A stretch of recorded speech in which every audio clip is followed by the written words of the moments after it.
Bismillahirrahmanirrahim. Assalamualaikum warahmatullahi wabarakatuh. Bersyukur kepada Allah Subhanahu wa taala dengan lafaz hamdalah. Alhamdulillahirabbil alamin. Berselawat kita kepada Rasulullah sallallahu alaihi wasallam biqaulin Allahumma shalli ala sayyidina Muhammad wa ala ali sayyidina Muhammad. Assalamu alayka ya Rasulullah. Bapak Ibu jamaah salat fardu zuhur yang dimuliakan oleh Allah Subhanahu wa taala, kembali kita belajar pada kesempatan ini. Kita bagian yang ketiga, hal-hal yang harus kita perhatikan ketika kita di masjid. Bagian yang ketiga yaitu sedapat mungkin sebaiknya ketika kita berada di masjid berniatlah sebagai iktikaf. Iktikaf. Lafaz niatnya nawaitul iktikafa li hadzal masjid lillahi ta'ala. Sengaja aku iktikaf di masjid ini karena Allah Subhanahu wa taala. Apa hikmah dan tujuannya? Apapun nanti kegiatan kita ketika kita berada di masjid, ini dinilai sebagai ibadah. Nah, seperti kita ini apa manfaatnya? Banyak. Pertama, anzalas sakinah. Ini sudah otomatis. Orang kalau berkumpul di rumah Allah, dibacakan ayat-ayat suci Al-Quran, disampaikan hadis-hadis Nabi, Allah pasti turunkan ketenangan di dalam hatinya. Yang kedua, khosiyat bihir rahmah. Allah akan turunkan pula rahmat di antara mereka, kasih sayang.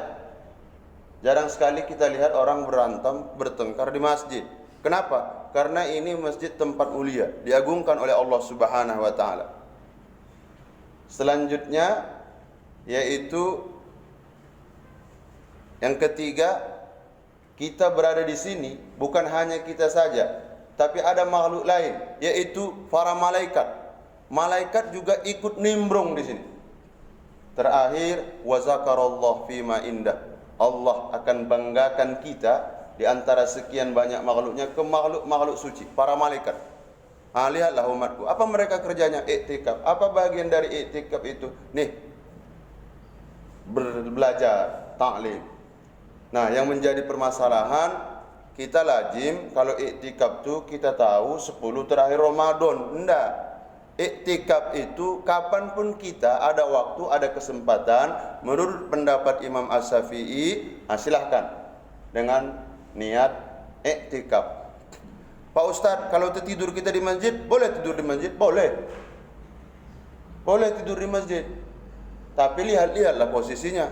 Jangan nanti di pertama pula tidur, sebelakang. Terus usahakan tidurnya telentang. Kenapa?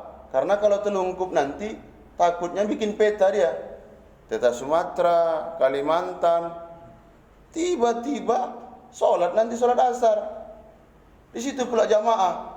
Kasihan dia menahan bau. Ada juga permasalahan. Pak Ustadz, saya jangankan telungkup, telentang pun bisa keluar air liur saya. Pakai pempres, suruh pakai pempres. Nah, ini alternatif. Selanjutnya, ini bagi Bapak Ibu, karena kita sekarang ini pada masa COVID-19, ini sangat baik digunakan iktikaf. Di mana? Di rumah. Makanya desain rumah kita itu bikinlah satu pojok saja. Nih, kamar mandi, biasanya ibu-ibu sibuk situ. Kamar mandi wajib bersih. Ada ruangan pribadi, ada ruangan keluarga. Lupa dia mana rumah untuk sholat. Jadi sebaiknya setiap rumah itu ada satu masjid. Jadi ittikhadzul bait al masjid. Jadi menjadikan satu rumah itu satu pojok untuk masjid. Apa gunanya? Bapak dan ibu berjamaah di sana. Caranya misalnya, bapak sholat berjamaah nih. Sholat subuh berjamaah. Tidak usah lagi banyak-banyak zikir. Setelah zikir doa, tidak usah lagi mampir-mampir. Langsung balik. Balik dalam rangka apa? Ingin memberikan sedekah kepada istri. Caranya laksanakanlah sholat subuh kedua kalinya.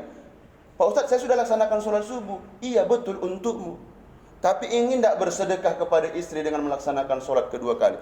Oke, kita yang jadi imam, istri kita yang nanti makmum, astagfirullah itikaflah di sana, berzikir bareng. Nah ini mantap nih.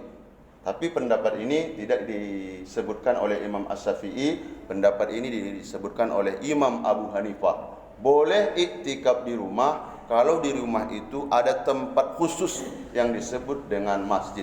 Tidak harus didesain masjid. Caranya bikin di situ sajadah, kasih di situ tasbih. Bila perlu ada parfum-parfum yang bersuasana Masjidil Haram, Masjidil Nabawi. Nah, ini boleh. Jadi mudah-mudahan ada hikmahnya bagi kami secara pribadi dan untuk jamaah secara keseluruhan. Baik, mari kita tutup majlis ini dengan ucapan hamdalah. Alhamdulillahirabbil alamin. Subhanakallahumma wa bihamdika asyhadu an la ilaha illa anta astaghfiruka wa atubu ilaik. Assalamualaikum warahmatullahi wabarakatuh.